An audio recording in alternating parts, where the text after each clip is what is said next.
Hi everybody, welcome to my channel or welcome back to my channel. You knew somebody had to holler if you're new. The kids are down the hall in their room, but they said they'd be out, so let's see how bad they lied to me. Before you say a word, do not even bother to comment. I know what my hair looks like. I know, but I want to color it. So I couldn't put any hair serum on it, and I couldn't put any leave-in conditioner on it, and I couldn't put any gel on it to make it do what I wanted it to do. And I look like an electrified Q-tip. And it's rainy here and very humid. I'm lucky I don't look worse. I embarrassed myself though. I had an important meeting with Chris's basically social worker and the director of his day program. Two people that I really want to think well of me.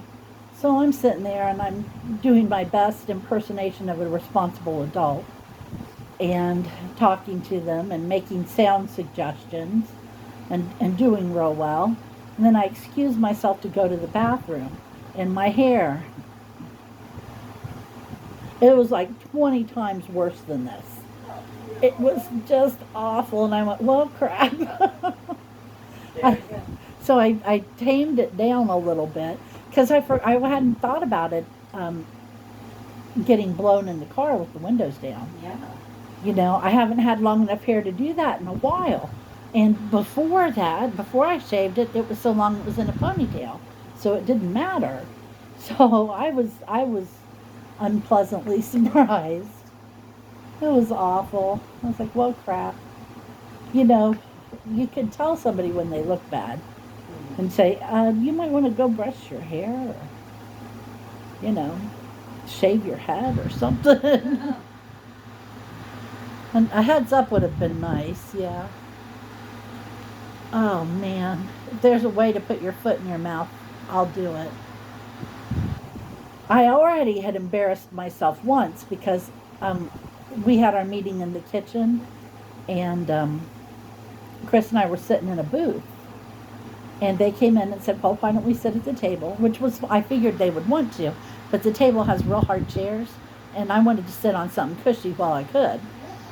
And I got up to move over and my leg just folded up right underneath me. I almost fell flatter than hell, went staggering across the room.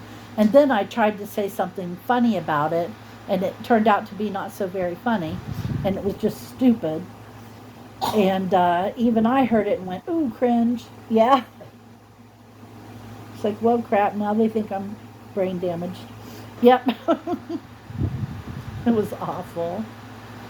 But by the end, I had redeemed myself a little bit, so I got another meeting with her next Wednesday, and Redeemed yourself. You need more than shame about it. resource, an important resource. Well, you know, you pick something up after 30 years. Yeah. I promised her faithfully that I would take him to the eye surgeons, though, because it's been so long. You got tired of buying glasses and prescription didn't get by the time they were delivered. Mm-hmm. This one doctor in Marysville filled their prescription for glasses, and they were just like reading glasses. They were just magnifying glasses.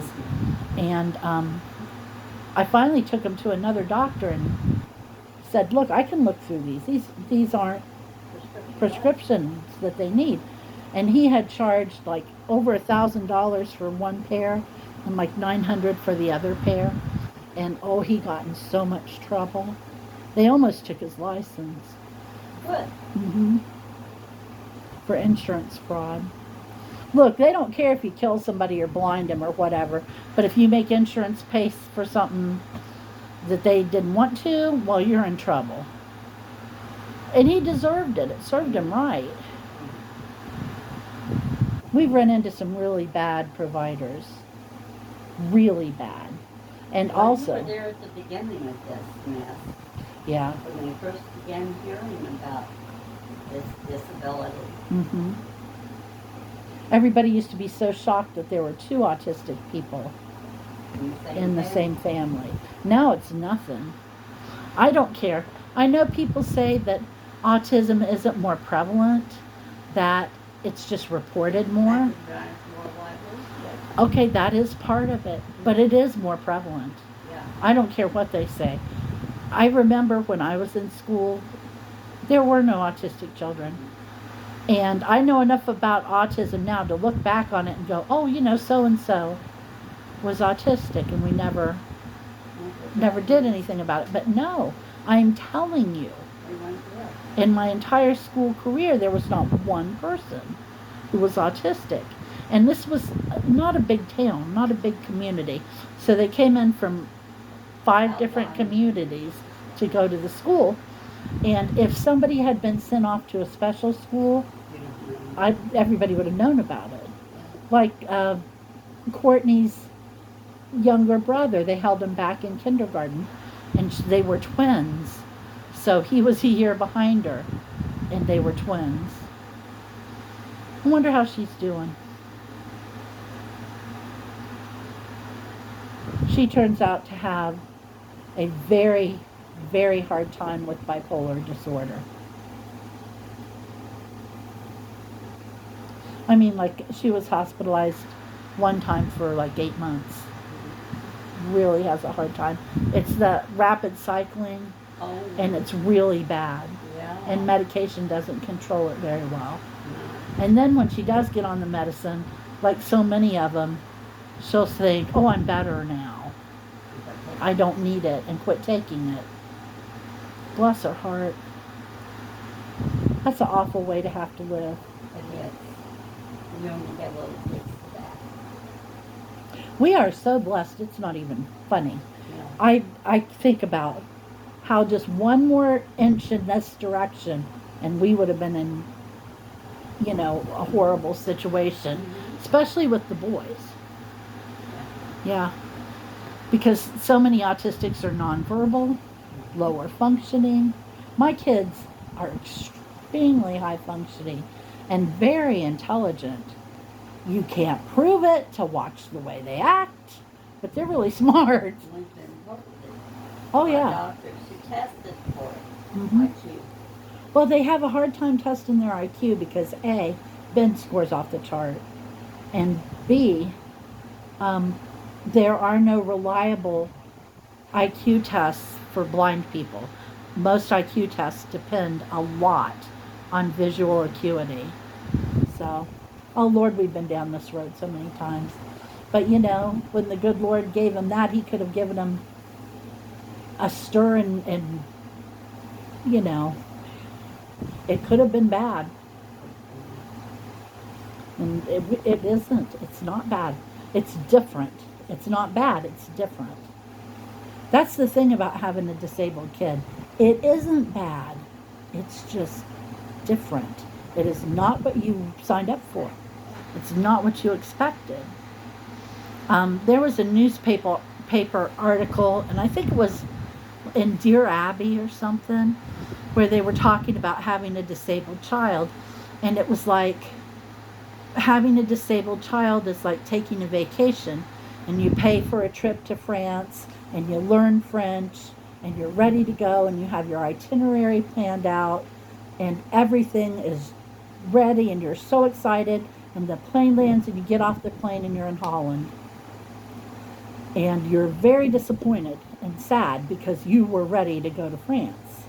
But after a while, you start looking around and you see how beautiful Holland is, and all the things it has to offer, and how nice the people are, and the tulips, and just everything, you know. And you realize that Holland wasn't bad. It was just different and not what you were expecting. And that is very much what having a handicapped child is like. And that is very much the hardest thing to accept. Yeah. It really is. You would think their actual disability would be harder to accept, but you don't know. I wish I had $1. Hell, I wish I had a quarter for every hour I've spent wondering what I did Yeah, to cause it all. yeah. Because everybody knows it's always the mother's fault. Mm-hmm. And nobody knows that better than the mother. Mm-hmm. What I did right, or what I did wrong, and what I uh, failed to do entirely, and just the whole, and just the whole thing. Yeah. You blame yourself so badly, even though intellectually you might know better. Still. You can't help it. You're just gonna blame yourself. It's the reason that a lot of different children don't end up in institutions. Hmm. Well, there's a phenomenon that I didn't know about until I went into therapy one time. I can say the words because I'm not monetized, so they can't take the money from me for using these words. But there is a weird sort of empty nest syndrome that parents of disabled children get. And at that time, when their disabled children are put in a placement where they're living, in a group home or in an assisted living facility or wherever they're out of their home because they want some independence, they want some freedom, or maybe their parents just can't care for them anymore. Whatever it is, suddenly that disabled person is living without you having to be everything for them, and they kill themselves. They don't know how to be anymore, They don't understand how to live. They don't know how to live without somebody depending on them for every little thing. And And they feel wicked for letting it happen. oh yeah. And I'm sure that he would have been better off if he'd stayed with me. And all this other stuff and the guilt, and it's awful. But my therapist told me that like the first 6 months after they move out, you have a higher risk for suicide than any other time in your life will ever happen. And I was like, dang. So of course they were asking Chris today if he thought about moving out. I'm like, yeah, I'm not grown up enough to accept that yet. I didn't say it, but I thought it. And I said, well, someday he would like to move in with his girlfriend. And they were like, oh yeah, that would be nice and interesting and everything. And I'm sitting there inside just cringing. Yes. I was dying inside. She's a sweet girl. She's nice. She likes Chris and they get along well, but she's a scarlet harlot who is not allowed to have my baby. You heard it here. Nah. I'm gonna throw him out and tell him to go live with her. Can't do that because who'd walk the dog in the middle of the night? That's a good question. Tell you the one who's not allowed to move out is Ben. No, I need Ben to take care of me. It's not me taking care of Ben, it's Ben taking care of me. Oh, that is true too. No. Come out here and be in the video. Chris never showed up. Well, yeah, you walked through the whole meeting. He walked around the table in circles through the entire meeting. Did he shut in pieces worth every so often? Oh, he wouldn't shut up. We'd have been home half an hour earlier if I hadn't taken him with us. Oh. That soap smells good.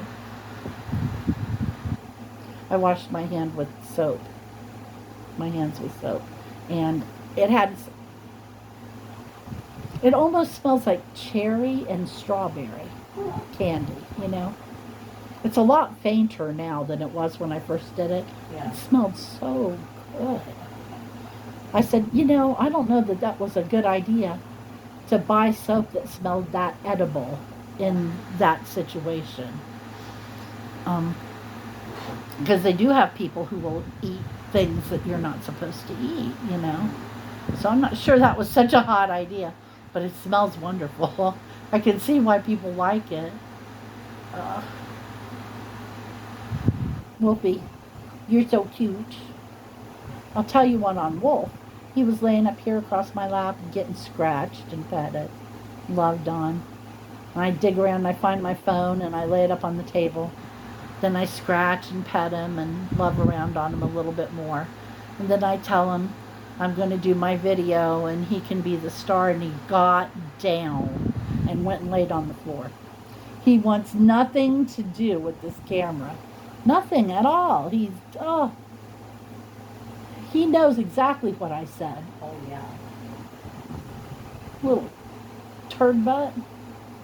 He a tinker dog, Grandma. No. Mm-hmm.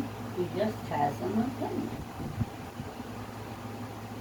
What was it I was smelling the other night with peaches and it smelled so bad? I was cooking something. Was it? It was either the spaghetti or the chicken.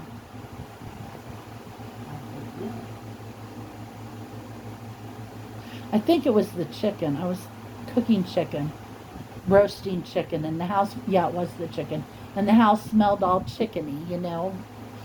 And you could smell the herbs and spices and chicken, and it was a very meaty smell. And then I put some peaches right up there. Well, Kristen put some peaches right up there by that green bowl, and you could smell them. And you could smell the chicken at the same time. And it stank. And it stank to high heavens. It smelled so bad. I thought, ooh, you would have thought, you know, one smells good, the other smells good, maybe they'll smell good together. No. No. It smelled hideous. Oh. I said, well, lesson learned. I don't want any peach chicken. Or maybe it was nectarines, but same difference. It was peaches. They smell the same to me. I like the smell of peaches, but I cannot stand the taste. And I don't like the fuzz on them either. I mean, it feels interesting to my fingers, but if I was going to have to eat one, I'd have to peel it. Yeah. So we got a bag of cherries the other day, and I was telling Mom I used to be able to eat the cherry off the pit and leave the stem attached, you know, just like it wasn't nothing, you know. And Mom's like, I used to eat them off the pit with the stem attached, hanging from the tree. I was like, okay, you win, fine. But we always had cherry trees in our backyard. I liked the cherry trees. They're pretty. Little twisted, little... Mm-hmm. They're fun to go out there and eat the cherries, too. Had a cousin climbed up in the tree, sat up there eating cherries and spitting the pits at me and his sister. Yeah, I had mother's uncle do that to me Mm-hmm. when I was like 2 years old. Guys that do that are jerks, just so you know. That's a sure indicator that they're going to be an asshole. I stand by my comment. I said it. I meant it. Chris, I'm getting ready to wrap up this video. I'll do it later, Mom. That means I'm not coming. Go ahead. I give up. I only waited for you for 19 minutes. He's unimpressed.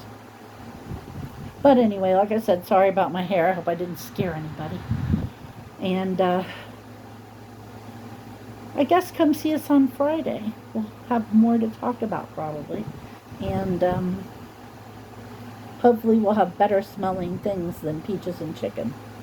So, yeah, come see us. And we will talk to you later. Bye-bye.